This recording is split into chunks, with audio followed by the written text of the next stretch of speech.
बेहद स्वागत है जी सभी स्टूडेंट्स का। एक बार फिर हाजिर हैं, बेहद खास प्रोग्राम है। अनीता भंडराल जी हमारे साथ मौजूद हैं, लैंडमार्क इमिग्रेशन से जसमीत भाटिया जी की टीम के साथी हैं। और आज का जो प्रोग्राम है बेहद ख़ास है।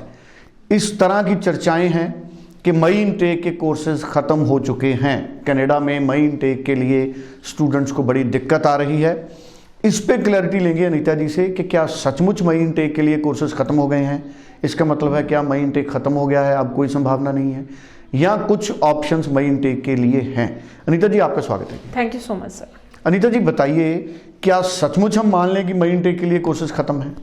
सर देखिए, ये वाला जो टाइम होता है क्रिसमस से न्यू ईयर के बीच वाला, इसमें बहुत सारे पोर्टल्स क्लोज होते हैं मेन इनटेक के लिए। उसका सबसे पहला तो एक रीज़न है क्योंकि कॉलेजेस के पास लिमिटेड सीट होती हैं पर्टिकुलर प्रोग्राम के लिए, एंड क्योंकि कंसीडरिंग सारे जो कॉलेजेस हैं, कॉलेज के जितने भी एम्प्लॉयज़ हैं, उनका एक लॉन्ग वीकेंड होता है, तो इस टाइम पे उनका एक कंट्रोल नहीं रहता है कि पर्टिकुलर लेट सपोज अगर बिजनेस के लिए उनके पास सिर्फ 20 सीट्स अवेलेबल हैं, तो उसके लिए उनके पास 20 से ज़्यादा एप्लीकेशंस आ जाएंगी। क्योंकि कनाडा में तो हॉलीडेज होंगी बट इंडिया में नहीं है। इंडिया में तो लोग वैसे ही वर्किंग चल रही है, स्टूडेंट्स वैसे ही अप्लाई कर रहे हैं, तो अगर उनके पास लिमिटेड सीट है तो उनको कहीं ना कहीं वो जो पोर्टल है वो क्लोज करना पड़ता है। तो यही रीजन है, ये इन 7-8 दिनों में या 10-12 दिनों में आपको जो पोर्टल है वो क्लोज दिखाई देंगे। इस टाइम पे अगर मैं बात करूं, yesterday only I was just checking the programme availability for May 23 intake. मुझे गिन के सिर्फ 3 से 4 कॉलेजेस मिले जिनमें May 23 इनटेक के कोर्सेज थे। अब ये सारे कोर्सेज रीओपन होते हैं आपके तकरीबन 8 से 10 जनवरी के आसपास। इसमें वो सारे प्रोग्राम्स रीओपन होते हैं जिनमें थोड़ी सीट वेकेंट होती है, या फिर कॉलेज ने ऑफर लेटर दे दिया लेकिन सफिशिएंट उनके पास डिपॉजिट नहीं आया, सफिशिएंट ट्यूशन फीस नहीं आया उनके पास। वो सारे प्रोग्राम रीओपन होते हैं। अगर आप May 23 इनटेक के लिए अप्लाई करने की सोच रहे हैं तो आप 8 से 10 जनवरी के बीच में, 8 से 15 जनवरी के बीच में आप कंफर्म कर सकते हैं अपने काउंसलर से, अपने कंसल्टेंट से कि कोई सीट रीओपन तो नहीं हुई है। जब भी कोई कॉलेज रीओपन होता है तो उसका जो टर्न अराउंड टाइम होता है ऑफर लेटर देने का वो कंपैरेटिवली कम होता है। लेट सपोज अगर मैं कॉनेस्टोगा की बात करूं, कॉनेस्टोगा का टर्न अराउंड टाइम है ऑफर लेटर देने का 6 to 7 वीक, लेकिन जब वो रीओपन होगा वही टर्न अराउंड टाइम 2 से 3 हफ्ते में भी बदल जाता है।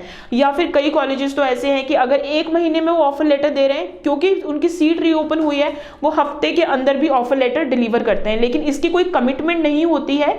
लेकिन हाँ, ये हमेशा हर साल हम यही सब कुछ करते आए हैं और ये हर साल का जो रिव्यू है वो मैं आपके साथ शेयर कर रही हूँ। इसके अलावा अगर मैं सितंबर इनटेक की बात करूँ तो maximum colleges are available. You can apply in your favourite location, जिस भी प्राइम लोकेशन में आप अप्लाई करना चाहते हैं, तो college and courses are available.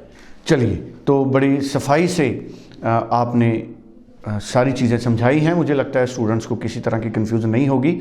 So May intake के लिए लेकिन स्टूडेंट अगर अप्लाई करना चाहे तो डेडलाइन क्या मान के चले जनवरी मई इनटेक के लिए? सर देखिए, डेडलाइन कनाडा में अगर स्पेसिफिकली मैं कॉलेजेस की बात करूं तो there is no age such deadline. यही जो प्रोग्राम अवेलेबिलिटी की मैं बात करूं, मे भी आपको अप्रैल में भी कुछ कोर्सेज मई इनटेक के लिए दिखेंगे। मई इनटेक के लिए या कनाडा में किसी भी इनटेक के लिए first come first serve basis पे चलता है।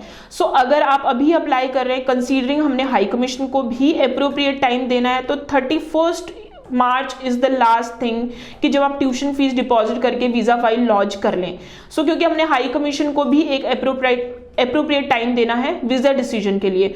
अगर मैं एडमिशन की बात करूं कि आप एप्लीकेशन कब तक अप्लाई करेंगे, तो लास्ट टू लास्ट आप 15 फरवरी तक आप अप्लाई कर सकते हैं, बिकॉज तब आपके एडमिशन ऑफिसर को भी एक टाइम मिल जाएगा आपको ऑफर लेटर देने के लिए, आपको भी एक टाइम मिल जाएगा ट्यूशन फीस के लिए एंड वीजा फाइलिंग के लिए। चलिए, थैंक यू सो मच। 90413 90412 पे बात करिए, कोई कंफ्यूजन है उसको दूर करिए। ऑनलाइन भी एप्लीकेशन मूव कर सकते हैं और जूम काउंसलिंग भी आप हासिल कर सकते हैं। अगर आप हैदराबाद से हैं, चेन्नई से हैं, दिल्ली से हैं, अहमदाबाद से हैं, गुजरात से हैं, जामनगर से हैं, मुंबई से हैं, आप ऑनलाइन काउंसलिंग भी हासिल कर सकते हैं। Thank you so much. Thank you sir.